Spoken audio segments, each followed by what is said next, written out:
మీ business ఏదైనా మీ ఊర్లో promotion చేయాలంటే అది సుమన్ టీవీతోనే సాధ్యం. ఇప్పుడే సంప్రదించండి. కార్మిక చట్టాలను గౌరవించాలి. కార్మిక చట్టాలను గౌరవించాలి. ఐక్యత.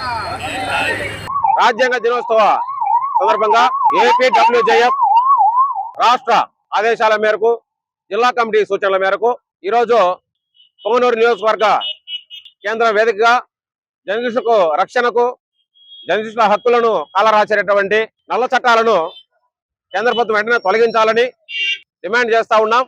44 చట్టాలను రద్దు చేసి మిగిలిన 29 చట్టాలను 4 కోట్లుగా విభజించి కార్మికులకు, అసంఘటిత వర్గ కార్మికులకు అన్యాయం చేస్తూ మా రక్షణను, మా హక్కులను, మా సౌకర్యాలను కాలరాస్తూ ఇలాంటి నిర్ణయం తీసుకున్నటువంటి కేంద్ర ప్రభుత్వ నిర్ణయాన్ని వ్యతిరేకిస్తా ఉన్నాం. Journalist act 1955, payment wage act 1958 ఎంతో జర్నలిస్టులకు రక్షణ చట్టాలుగా ఉన్నాయి. అసంఘటిత వర్గ కార్మికులకు రక్షణ చట్టాలుగా ఉన్నాయి. ఇలాంటి చట్టాలను తీసివేయడం ద్వారా జర్నలిస్టుల యొక్క రక్షణ, వారి హక్కులు, వారి యొక్క సౌకర్యాలు, వారి జీతభత్యాల మీద తీవ్ర ప్రభావం చూపుతుంది.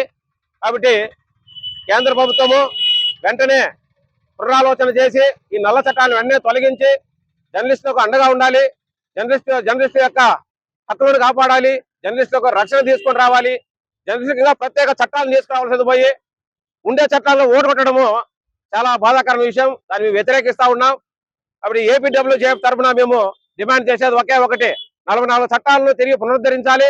లేబర్ కోడ్ తీసుకొచ్చినటువంటి ఆ 4 లేబర్ కోడ్లను వెంటనే రద్దు చేసి అవసరమైనవి, జనంతో ఉపయోగపడేవి, మా ఉనికిని కాపాడేవి, మా రక్షణ కాపాడేవి, మా హక్కులను కాపాడేటటువంటి చట్టాలను తీసుకొని వచ్చి సంఘటిత కార్మికుల మమ్మల్ని అందులో చేర్చాలని చెప్పేసి మేము డిమాండ్ చేస్తూ కేంద్ర ప్రభుత్వము ఈ నల్ల చట్టాలను తొలగించకపోతే ఏపీడబ్ల్యూజేఎఫ్ తరఫున మేము ఇక నియోజకవర్గ స్థాయి నుండి మేము జిల్లా, రాష్ట్ర, కేంద్ర స్థాయి వరకు నిరసన ఉద్యమాలను ఉధృతం చేస్తాము.